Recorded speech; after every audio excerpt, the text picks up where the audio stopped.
The morning sun cast long shadows across the Naval Special Warfare Command headquarters in Coronado, California, as Commander Sarah Mitchell walked through the corridors with her signature measured pace. At 34, she had already achieved what most officers could only dream of, but her success came with a price that few understood. The whispers followed her everywhere. Iron Widow, they called her, a name that had started as mockery but had evolved into something far more complex.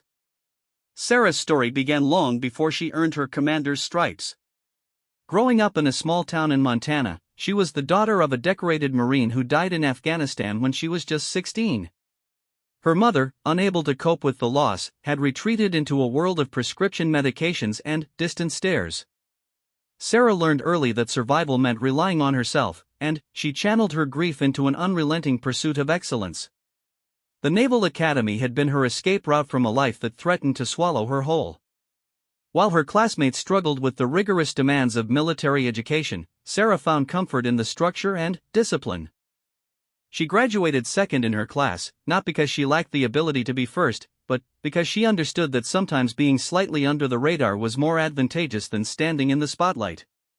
Her early career had been marked by steady advancement and quiet competence.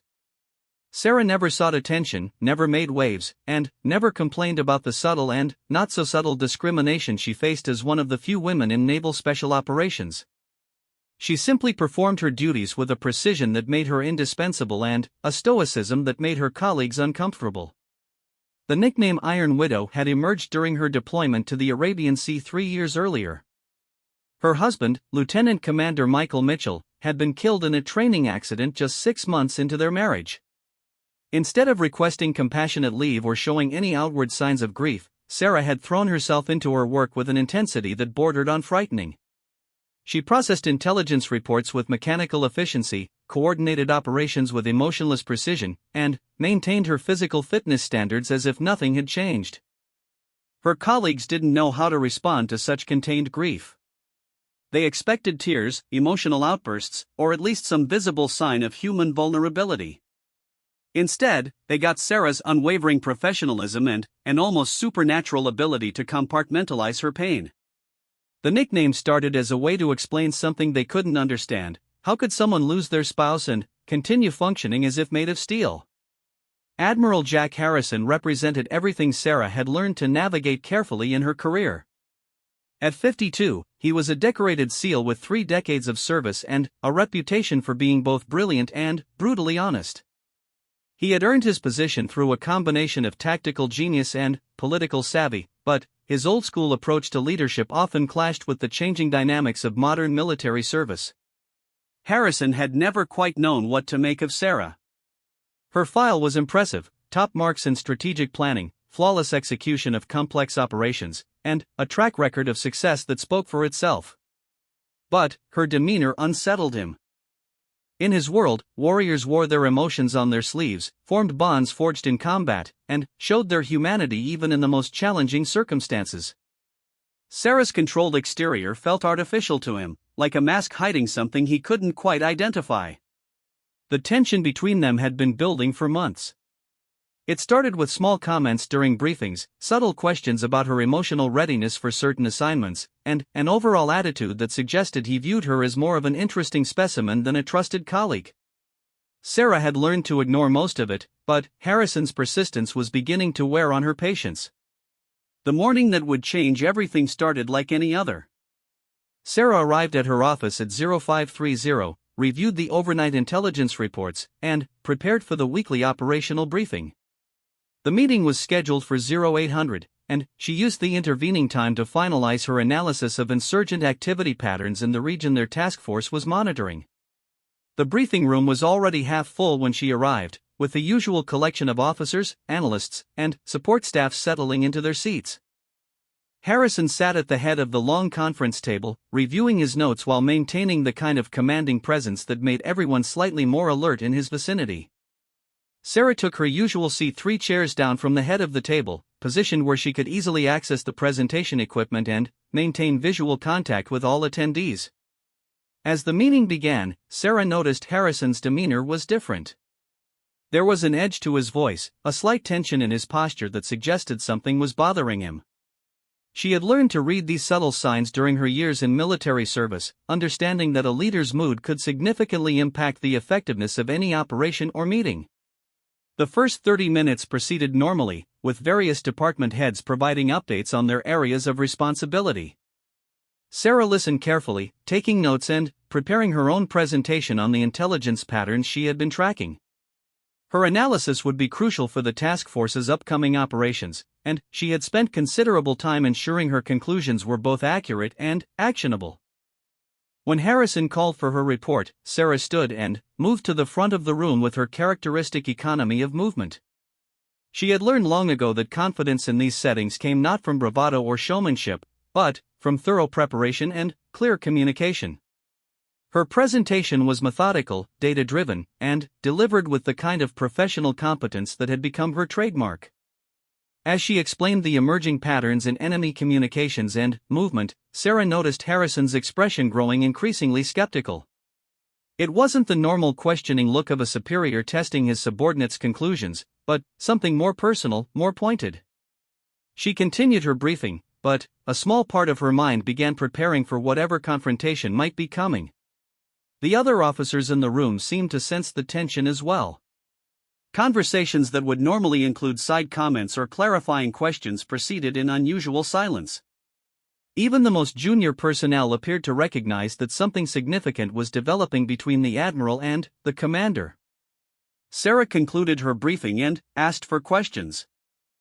For several long moments, the room remained silent except for the hum of the air conditioning system and the distant sound of helicopters conducting training operations outside. Harrison leaned back in his chair, studying Sarah with the kind of intense focus that had made him legendary among his peers. When he finally spoke, his voice carried the measured tone of someone who had decided to address an issue that had been bothering him for too long. The words that followed would set in motion a chain of events that neither Sarah nor Harrison could have anticipated, transforming their professional relationship and challenging both of them in ways they never expected. The tension in the room was palpable as Harrison began to question not just Sarah's analysis, but her overall approach to leadership and military service. His comments were ostensibly professional, but everyone present understood the deeper implications of what was being said.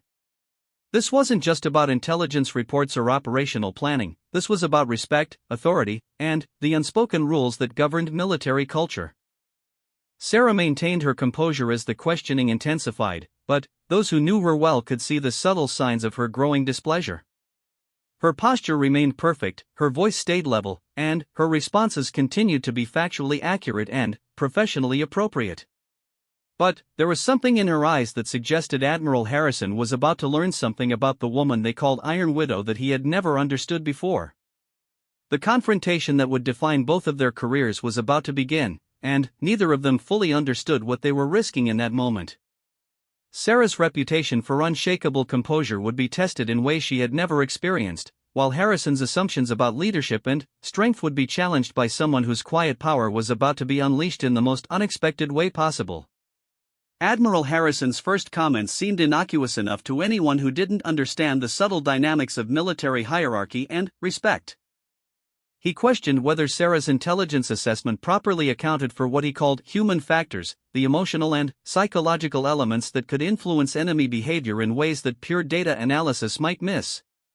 Sarah responded with characteristic precision, explaining how her methodology incorporated behavioral analysis and psychological profiling alongside traditional intelligence gathering techniques. Her answer was thorough, well-reasoned, and demonstrated a depth of understanding that should have satisfied any reasonable superior officer. But Harrison wasn't finished. "Commander Mitchell," he said, using her formal title in a way that somehow managed to sound both respectful and dismissive, "your analysis is certainly comprehensive from a technical standpoint. But I have to wonder if your particular approach to emotional compartmentalization might create blind spots in your assessment of how real people react under stress." The room fell completely silent. Everyone present understood that Harrison had just crossed a line from professional questioning into personal territory. The reference to Sarah's emotional compartmentalization was clearly an allusion to her response to her husband's death and the reputation that had earned her the Iron Widow nickname. Sarah felt something shift inside her chest, a tightening that she hadn't experienced since Michael's funeral. But her training kicked in immediately, and her voice remained steady as she responded. Sir, I'm not sure I understand how my personal emotional responses relate to the tactical intelligence we're discussing. Perhaps you could clarify the connection you're drawing. Harrison leaned forward slightly, and Sarah could see that he had interpreted her measured response as an invitation to continue. This was his mistake. He misread her professionalism as weakness, her composure as vulnerability. In his mind, he was finally addressing what he saw as the elephant in the room: Sarah's inability to connect emotionally with the human elements of military operations. What I'm suggesting, Commander, is that your reputation for maintaining emotional distance might serve you well in some circumstances, but it could also prevent you from fully understanding how our enemies think and feel. Intelligence analysis isn't just about numbers and patterns, it's about understanding the hearts and minds of the people we're facing. The other officers in the room shifted uncomfortably. This wasn't typical feedback about a professional presentation. This was a personal attack disguised as constructive criticism. Sarah's direct supervisor, Colonel Martinez, looked like he wanted to intervene but wasn't sure how to do so without making the situation worse. Sarah took a moment before responding, not because she needed time to think, but because she wanted to be absolutely certain about how she chose to handle this moment. She had spent years learning to navigate situations exactly like this one, where her competence was questioned not because of her performance, but because of who she was and how she chose to process the challenges of military life. Admiral Harrison, she said, her voice carrying a subtle shift in tone that the more perceptive people in the room immediately noticed, I appreciate your concern about my analytical methodology. However, I would respectfully suggest that my ability to maintain professional objectivity under stress has consistently produced accurate intelligence assessments that have supported successful operations. She paused for just a moment, allowing her words to settle before continuing. If you have specific concerns about the accuracy of my current analysis, I would welcome a detailed discussion of the factual elements you believe I may have missed. But I'm not sure how my personal emotional responses relate to the professional standards expected in this role. Harrison's expression hardened. He had expected Sarah to either become defensive or to back down from his challenge. Instead, she had essentially called him out for making the discussion personal while maintaining perfect military courtesy. Her response was tactically brilliant, but it also escalated the confrontation in a way that neither of them could easily retreat from. Your husband was a good officer, Harrison said, his voice taking on a tone that everyone in the room recognized as dangerous. Lieutenant Commander Mitchell understood something about the human cost of military operations that I'm not sure you've fully grasped. Maybe that's because you've never allowed yourself to really feel that cost. The words hung in the air like a toxic cloud. Several people in the room actually inhaled sharply, unable to believe that Harrison had just referenced Sarah's deceased husband in what was supposed to be a professional briefing. This wasn't just inappropriate, it was cruel on a level that violated every principle of military leadership and human decency. Sarah stood completely still for several long seconds, her face showing no emotion whatsoever. But everyone who knew her recognized that her stillness was not composure, it was the calm before a storm of epic proportions. When she finally spoke, her voice was so quiet that people had to strain to hear her, but every word carried the weight of controlled fury. Admiral, I need to be very clear about something. My husband's death and my response to it are not appropriate topics for discussion in a professional military briefing. If you have concerns about my job performance, I invite you to document them through proper channels and address them according to military regulations. She paused, her eyes never leaving Harrison's face. But if you continue to make personal attacks disguised as professional feedback, you're going to discover that my reputation for emotional control has some very specific limits. The threat was delivered with such quiet intensity that it sent chills down the spines of everyone present. This wasn't the measured professionalism they were accustomed to from Sarah, this was something far more dangerous. The Iron Widow nickname had always carried implications of coldness and distance, but, in that moment, everyone in the room realized they had never understood what it really meant. Harrison, however, was either too proud or too foolish to recognize the warning signs. Instead of backing down or moving the discussion back to professional territory, he doubled down on his attack. Perhaps he thought that pushing harder would finally break through Sarah's composure and reveal what he believed was weakness underneath. Commander, your reaction right now is exactly what I'm talking about. You're threatening a superior officer instead of engaging with legitimate concerns about your emotional fitness for this role. Maybe the Iron Widow reputation isn't about strength, maybe it's about an inability to process trauma in a healthy way. The room fell so silent that people could hear their own heartbeats. Harrison had just committed what everyone present recognized as a catastrophic error in judgment. He had not only continued his personal attack but had escalated it to the point where Sarah's professional competence and psychological fitness were being questioned in front of her peers and subordinates. What happened next would be talked about in military circles for years to come. Sarah Mitchell, the woman who had earned a reputation for unshakable composure and emotional control, was about to demonstrate exactly why she had survived and thrived in one of the most challenging career fields in the military. But her response wouldn't be what anyone expected, not Harrison, not her colleagues, and perhaps not even Sarah herself. Instead of the emotional outburst that Harrison seemed to be trying to provoke, or the continued professional restraint that everyone expected, Sarah did something that caught everyone completely off guard. She smiled. Not a warm, friendly smile, but a cold, predatory expression that transformed her entire demeanor in an instant.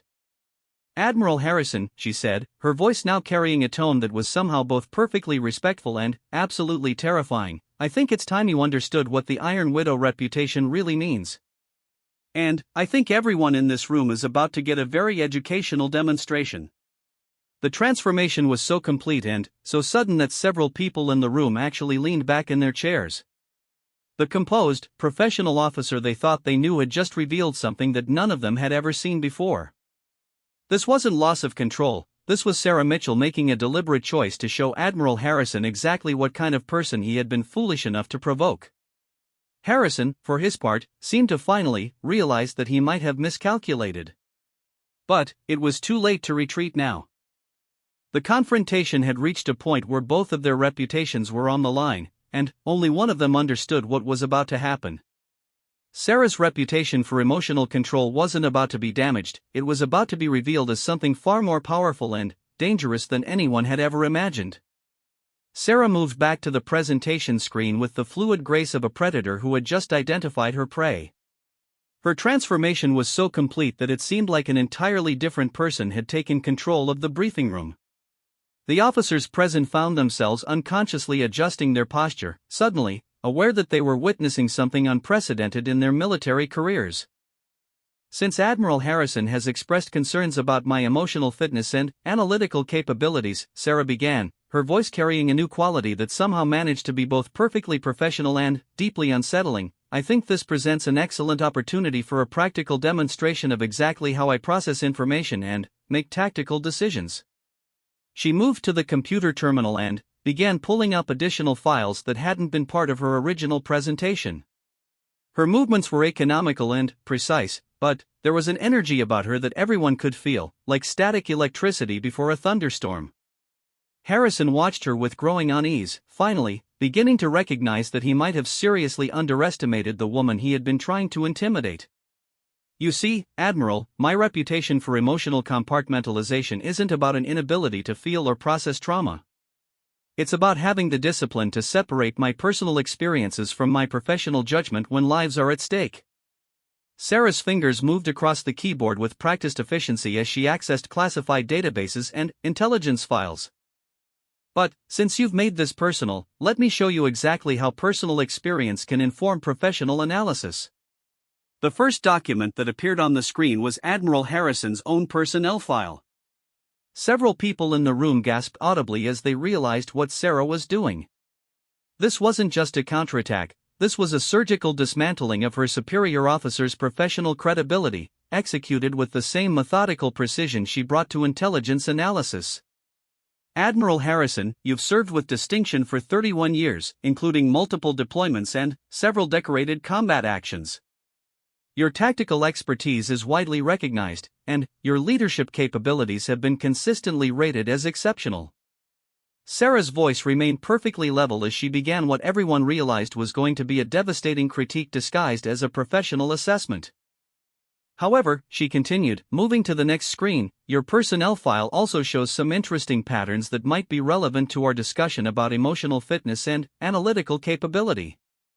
The screen now displayed Harrison's disciplinary record, medical history, and psychological evaluation summaries, all information that Sarah technically had access to as part of her intelligence role, but which was rarely discussed openly. Harrison's face was beginning to show the first signs of real alarm.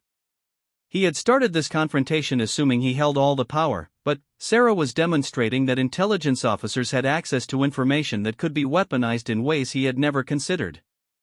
The other officers in the room were watching in fascination, and horror as one of the most respected commanders in the Navy was systematically dissected by someone he had foolishly underestimated.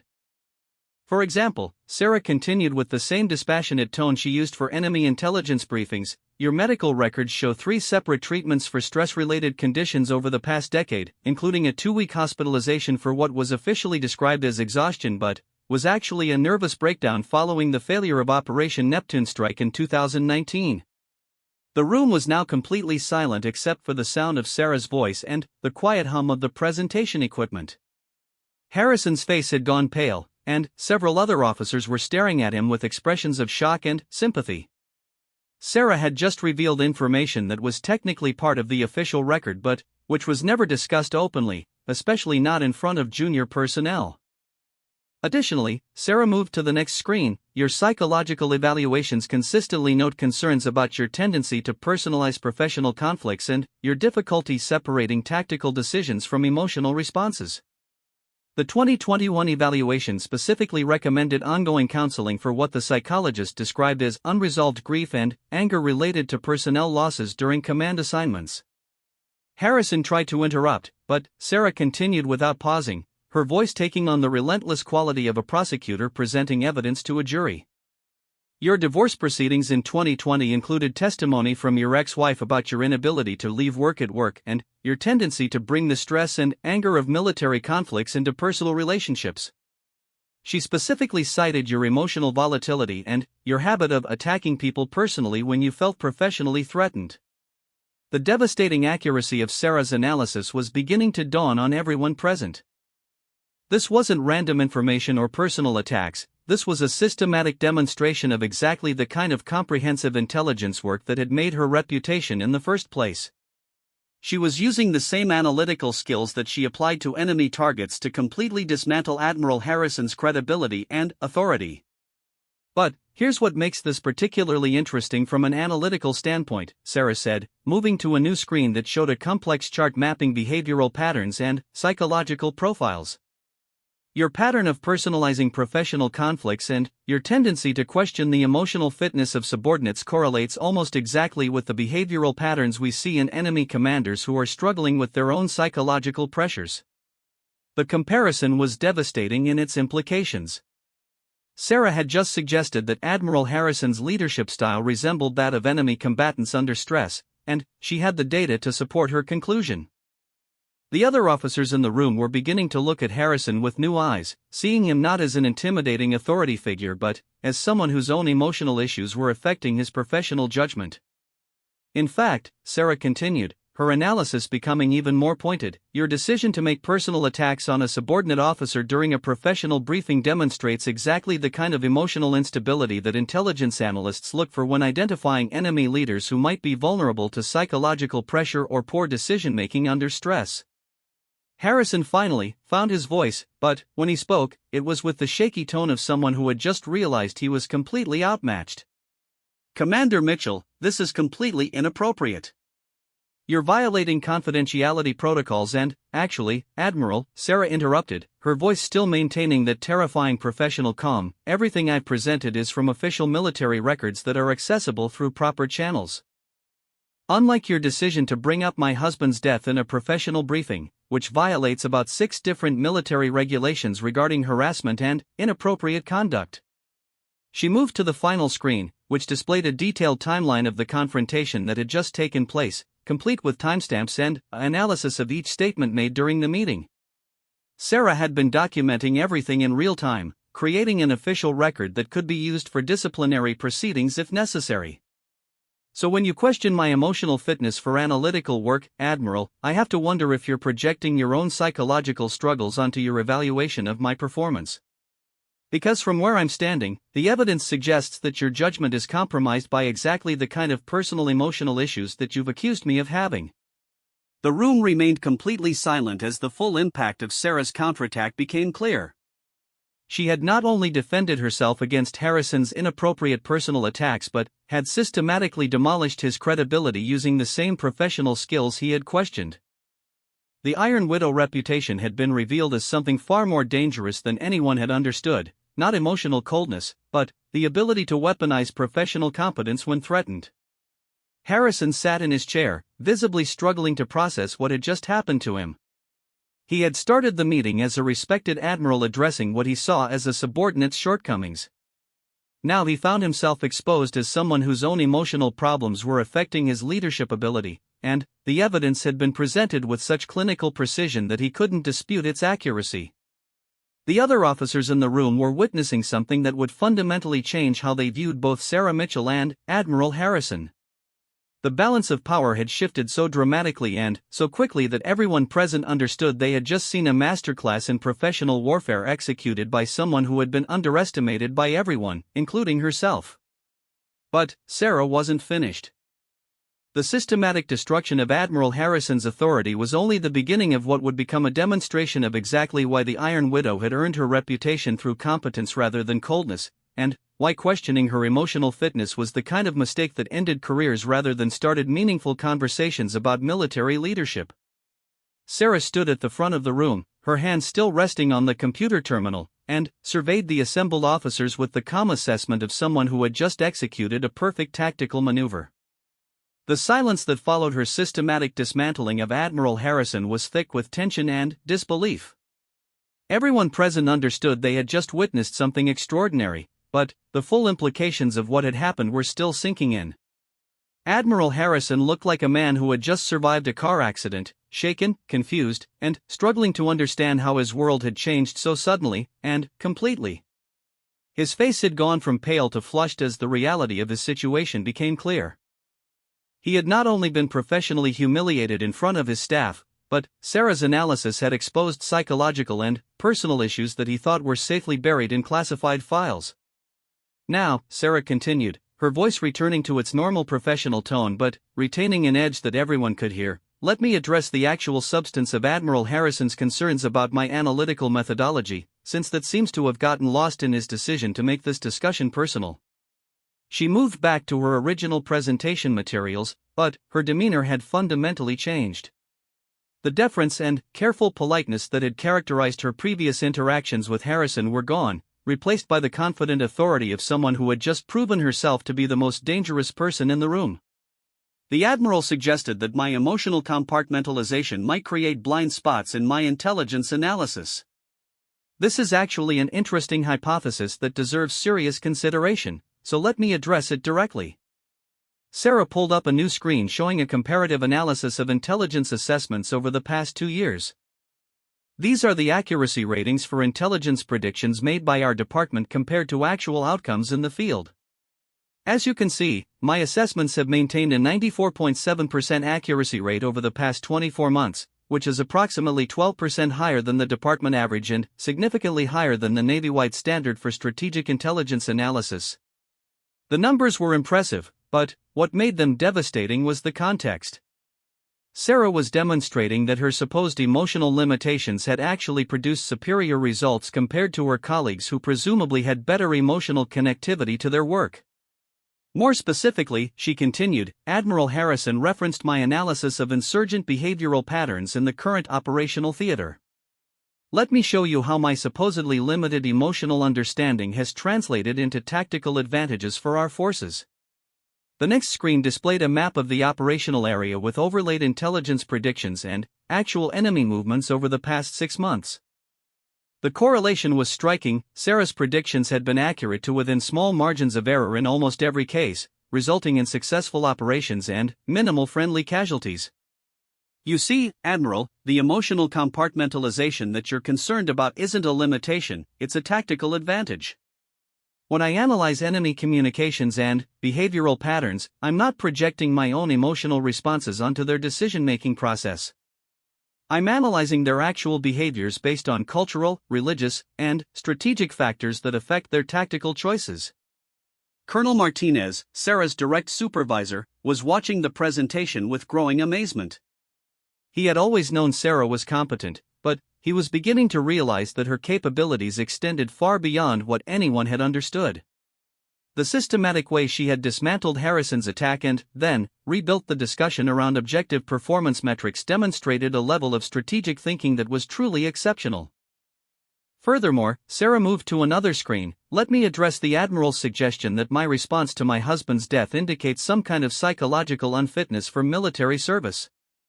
Her voice remained steady, but everyone in the room could sense the controlled emotion underneath her professional demeanor.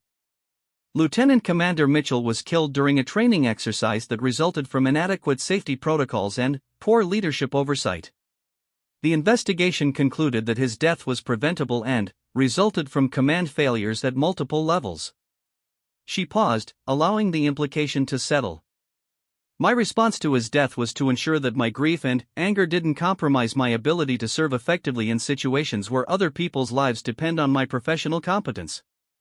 The distinction was crucial, and everyone present understood its significance. Sarah hadn't suppressed her emotions because she was unable to feel, she had controlled them because she understood the life and death consequences of allowing personal trauma to affect professional judgment. The Iron Widow nickname that Admiral Harrison referenced wasn't given to me because I'm emotionally cold, Sarah continued, her voice taking on a quality that was somehow both vulnerable and intimidating. It was given to me because I made a conscious choice to channel my grief into professional excellence rather than allowing it to destroy my effectiveness as an officer. She moved to a new screen showing casualty statistics and mission success rates for operations where she had provided intelligence support. The numbers told a story of saved lives and successful missions that had resulted directly from her analytical work. Every accurate intelligence assessment I've provided has potentially saved lives. Every successful operation that resulted from my analysis means that other wives don't have to receive the kind of phone call I received 3 years ago. My emotional compartmentalization isn't a psychological defect, it's a conscious choice to honor my husband's memory by ensuring that his death contributes to preventing other unnecessary losses. The room remained silent, but the quality of the silence had changed. This wasn't the uncomfortable quiet that had followed Harrison's inappropriate comments, this was the respectful silence of people who had just gained a deeper understanding of someone they thought they knew. Admiral Harrison was staring at Sarah with an expression that mixed shock, embarrassment, and what might have been the beginning of genuine respect. He was finally beginning to understand that he had not only misjudged Sarah's capabilities but had completely misunderstood the source of her professional strength. Admiral Harrison, Sarah said, turning to face him directly, you questioned whether I understand the human cost of military operations. Let me be very clear about something. I understand that cost better than most people in this room. The difference is that I've chosen to use that understanding as motivation for excellence rather than as an excuse for emotional indulgence. She paused, her eyes never leaving Harrison's face. You've had the luxury of processing your grief and stress through official counseling, medical leave, and emotional outbursts directed at subordinates. I've had to find ways to process my trauma while maintaining the level of performance that keeps other people alive. So when you question my emotional fitness, you're essentially criticizing me for being more disciplined and more effective than you've been in similar circumstances. The comparison was devastating in its accuracy. Sarah had just pointed out that she had handled her personal trauma more professionally and more effectively than Harrison had handled his, all while maintaining superior job performance. The role reversal was complete. Harrison was revealed as the emotionally unstable officer whose personal issues were affecting his professional judgment. But Sarah wasn't finished. What she did next would transform this confrontation from a personal conflict into a defining moment that would reshape how everyone present understood leadership, strength, and the true meaning of military professionalism. The Iron Widow was about to demonstrate that her reputation was built on something far more powerful than emotional control. It was built on the kind of strategic thinking that could turn a defensive position into a decisive victory. Admiral, Sarah said, her voice taking on a new tone that somehow managed to be both respectful and absolutely commanding, I think it's time you learned what real emotional intelligence looks like in a military context. And I think everyone in this room is about to understand why questioning my fitness was the kind of mistake that ends careers rather than starting productive conversations. The transformation was so complete that several officers actually shifted in their seats, unconsciously responding to the change in the room's power dynamics. Sarah Mitchell had just declared war on Admiral Harrison's authority, and everyone present understood that they were about to witness something that would be talked about in military circles for years to come. Sarah moved to the center of the briefing room with the confident stride of someone who had just realized she held all the cards in a game her opponent didn't even understand he was playing. The other officers watched in fascination as she prepared to deliver what everyone sensed would be the final act in Admiral Harrison's professional humiliation. "Admiral Harrison," she began, her voice carrying a new authority that transformed the entire dynamic of the room, "since you've expressed concerns about my leadership capabilities and emotional fitness, I think this presents an excellent opportunity for a practical demonstration of exactly how effective leadership works in real-world military situations." She moved back to the computer terminal and pulled up a file that made several people in the room gasp audibly when they recognized what they were seeing.